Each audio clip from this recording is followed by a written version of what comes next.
Ito kami ni Monkey, nagsusubscribe na siya, kaya kayo, huwag niyong kalimutang mag-click the bell notification.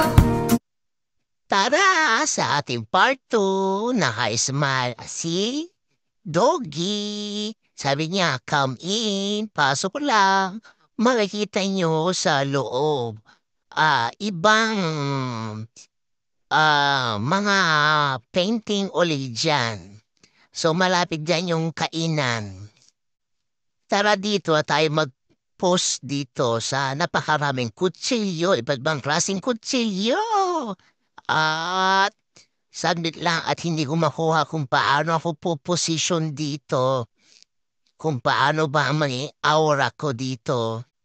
So ito naman ay panibagong imagination natin kung paano tayo lilipad papuntang langit.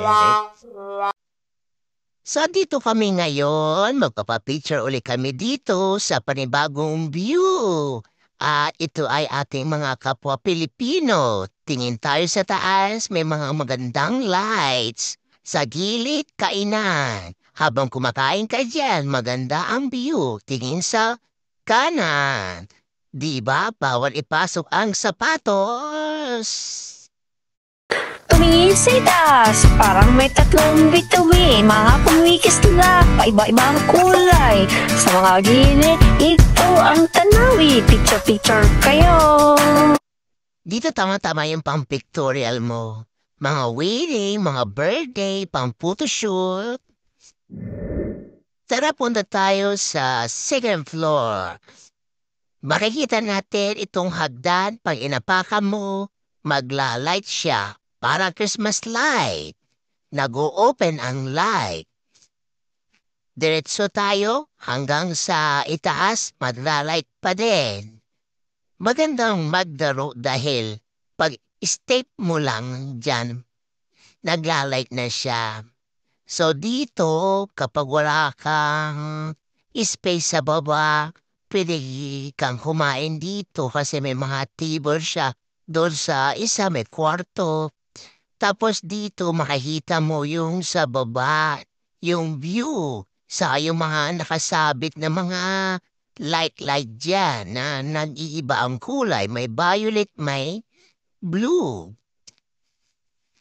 Tuloy kayo dito sa isang room na may mga mala planet ang dating. May mga lights at mga colorful na mga ilaw. So, bilayin natin itong mga planet. So, ganyan yung nilagyan nilang mga art. Tara, baba na tayo at ito naman na ang stair na kumikislap-kislap. Okay, nasa baba na tayo. Dito may mga kumakain. Isang area din ito kung saan pwede kang kumain dito. So makikita mo, may mga naglalaro na mga bata at may mga ulap-ulap pa sa taas. At andyan si Teddy Bear at si Snowman. At may malaking piano. Pwede mong apakan. At dito hindi kami nakapag-picture at ang daming naglalaro ng mga bata. Hindi tayo makasingit. Okay, maglaro lang mga baby. Sige lang. So makikita nyo yung piano na yan. Pag inapakan, may tunog yan. Kaya, nag-i-enjoy ang mga bata. Libutin ang mga view sa itaas, mga koto na parang punta tayo dito sa isang kwarto so makikita mo pangbata. Pagpapasok ko dyan, may additional na bayad. Pero dito sa kabila, yung mga kinakabit ng mga balls, free yan. So doon lang talaga sa loob yung may bayad. Pero ito, maglaro ka dyan sa labas, yan.